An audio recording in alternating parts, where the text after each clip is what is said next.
আসসালামু আলাইকুম। আজকের আলোচনা বিষয় department of botany honours fourth year practical exam part এর 6 থেকে 8 পর্যন্ত। 6 নম্বর প্রশ্নের মার্কস হচ্ছে 5। এটার প্রশ্ন হলো সর্বাকৃত নমুনা উদ্ভিদ নিয় থেকে অ্যালকালয়েডের উপস্থিতি নির্ণয়ের পরীক্ষা। এই পরীক্ষায় তত্ত্ব, উপকরণ, কার্যপদ্ধতি, সতর্কতা সবটাই লিখতে হবে। এখানে শিক্ষককে দেখানোর বিষয় হচ্ছে যে কোন স্লাইডে অ্যালকালয়েডের পরিমাণ বেশি। যে স্লাইডে অ্যালকালয়েডের পরিমাণ বেশি থাকবে মানে অধক্ষেপ বেশি পড়বে সেখানে প্লাস চিহ্নর পরিমাণ বেশি দিব, আর যেখানে অধক্ষেপের পরিমাণ কম পড়বে সেখানে প্লাস চিহ্ন কম দিব। আর অধক্ষেপের পরিমাণের উপর নির্ভর করবে কোনটার অ্যালকালয়েডের বেশি আছে। যেখানে অধক্ষেপ বেশি সেখানে অ্যালকালয়েড বেশি আছে।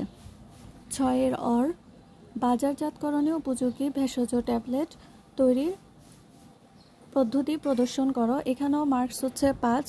এটাও পুরোটাই লিখতে হবে, তত্ত্ব, উপকরণ, কার্যপদ্ধতি আর সতর্কতা।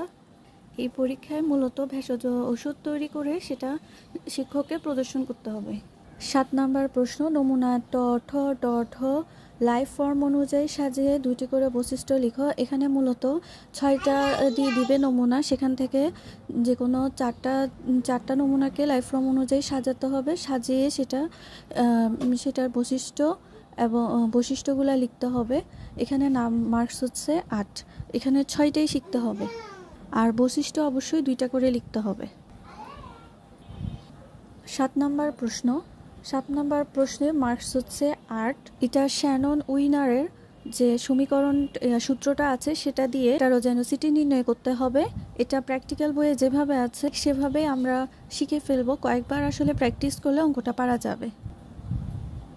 পর 8 নম্বর প্রশ্নে 3টা ভাগে মার্কসটা থাকতেছে। অবজারভেশনের জন্য 3, ক্যালকুলেশনের জন্য 5 আর কমেন্টসের জন্য 2, টোটাল 10 মার্কস থাকবে।